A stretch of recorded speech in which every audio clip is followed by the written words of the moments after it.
Di ba kayo nagtataka kapag nagmimisa, bago kayo tumanggap ng komunyon, ano muna ang ginagawa natin? Nagbibigayan ng kapayapaan sa isa't isa.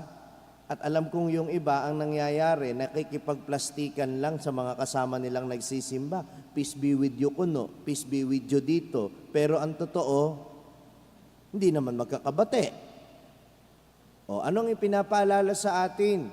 It is always a constant reminder. It is a constant reminder for all of us. Hindi po pwedeng nagsisimba ka lang, hindi po pwedeng nangungumunyon ka na may sakit sa iyong kalooban, na meron kang kasamaan ng loob. Hanggat maaari, pagsumikapan nating ipanatag ang ating kalooban sa pamamagitan ng ating pag-aayos ng ugnayan natin sa ating kapwa.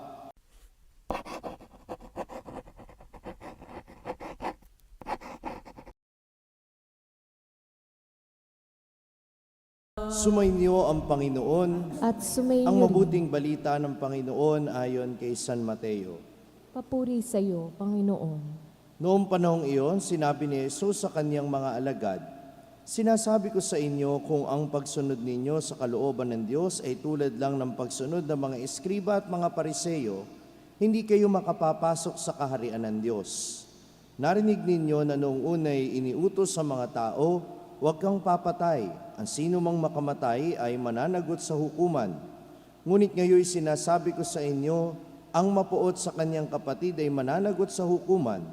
Ang humamak sa kanyang kapatid ay mananagot sa Sanhedrin. At sino mang magsabi sa kanyang kapatid, ulol ka, ay mapapasaapoy ng impyerno.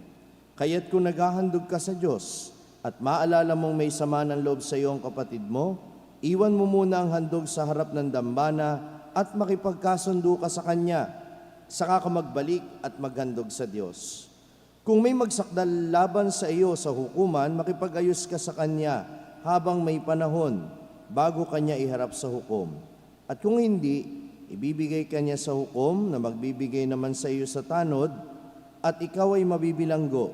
Sinasabi ko sa inyo, hindi ka makalalabas doon hanggat hindi mo nababayaran ang kahuli-hulihang kusing."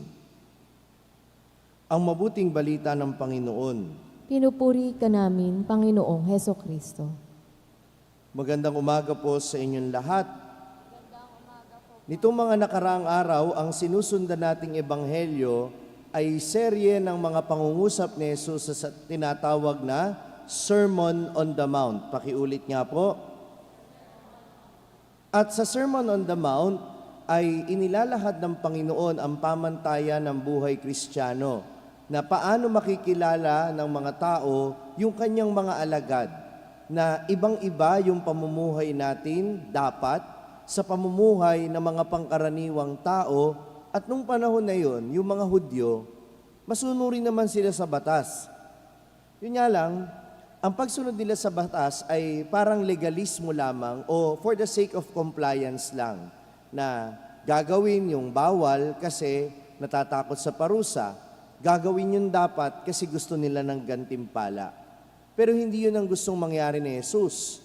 Nasusunod lang tayo dahil ayaw natin ng parusa at gusto natin ng gantimpala. Kapag sumunod tayo sa batas, o kapag sumunod tayo sa kanyang iniuutos, ang nais ni Jesus ay lumago tayo sa pag-ibig. Dahil yun ang pundasyon ng anumang batas, na tayo ay magpakita ng malasakit at ng pagmamahal sa ating kapwa. At gayon din sa pamamagitan nito ay mapapurihan natin at mahalin natin ang Panginoon. Kaya sa Ebanghelyo ngayon, malinaw na sinasabi sa atin, baliwala kung nag-aalay nga tayo, nagsisimba tayo, nagdadasal tayo, nagbibigay tayo ng mga kaloob sa Panginoon, pero hindi naman natin maipagkaloob yung kapayapaan sa ating kapwa, hindi panatag ang ating ugnayan sa kanila. Kaya nga anong sabi sa atin? Kung maghahandog tayo at mayroon tayong kagalit o kaaway, bago ka mag-alay, makipagkasundo ka muna. Di ba kayo nagtataka kapag nagmimisa, bago kayo tumanggap ng komunyon, ano muna ang ginagawa natin?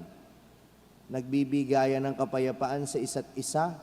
At alam kong yung iba ang nangyayari, nakikipagplastikan lang sa mga kasama nilang nagsisimba. Peace be with you kuno, peace be with you dito. Pero ang totoo, Hindi naman magkakabate. O anong ipinapaalala sa atin? It is always a constant reminder. It is a constant reminder for all of us. Hindi po pwedeng nagsisimba ka lang, hindi po pwedeng nangungumunyon ka na may sakit sa iyong kalooban, na meron kang kasamaan ng loob. Hanggat maaari, pagsumikapan nating ipanatag ang ating kalooban sa pamamagitan ng ating pag-aayos ng ugnayan natin sa ating kapwa. Kaya, magandang huwaran din natin ngayon si San Antonio de Padua. Mas kilala natin siya palagi sa debosyon natin sa kanya kapag may mga nawawalang bagay. Di ba? Ang hindi natin alam tungkol kay San Antonio, siya'y naging tagapagkasundo ng mga nagpapautang sa mga pinapautang. Kasi nung panahon na yon, ay hanggang ngayon pala may mga ganun pa rin. Yung mga loan sharks na tinatawag o mga usurers, ano yun, itong mga ito? Yung nagpapautang, hindi para tumulong, kundi para manggipit. Yung anlaki-laki ng tubo dun sa pinapautang. At kapag habang tumatagal yung utang mo, talaga namang lalo kang nalulugmok. So, nilabanan yon ni San Antonio de Padua sa pulpito. Kaya hinangaan siya ng mga tao kasi hindi siya nasilaw sa pera. At yung mga nagbagong buhay na mga nagpapautang at yung nagbagong buhay din na mga umuutang, kasi minsan naman talaga may problema yung mga nangungutang eh. Gumawa siya ng paraan para sila'y magkasundo sa kanyang pamayanang pinangangalagaan. Pinagsumikapan niya na magkaroon ng pagkakasunduan. At sana, ganun din.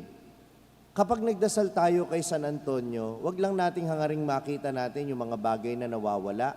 Sana ipagdasal din natin sa kanya yung himala na yung mga nawala nating ugnayan ay manumbalik.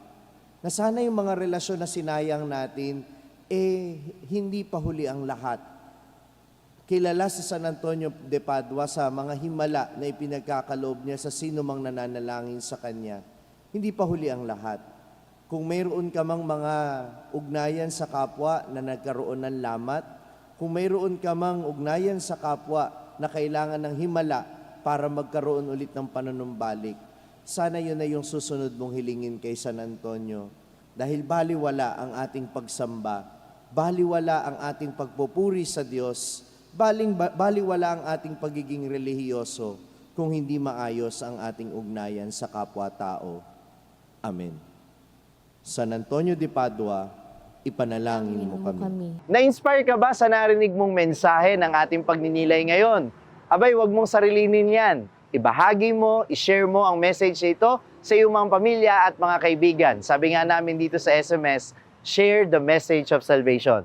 At huwag mong kalimutan na mag-subscribe dito sa ating YouTube channel para manatili kang updated sa mga contents natin.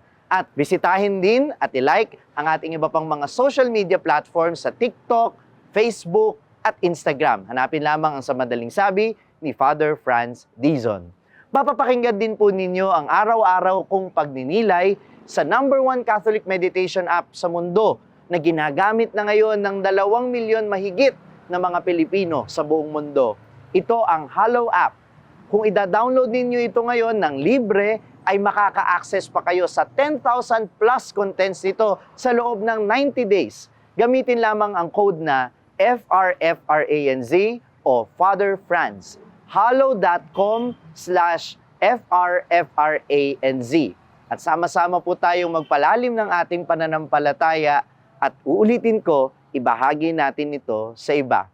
Muli, ako po si Father Franz Dizon at ito po ang Sa Madaling Sabi, sharing the message of salvation.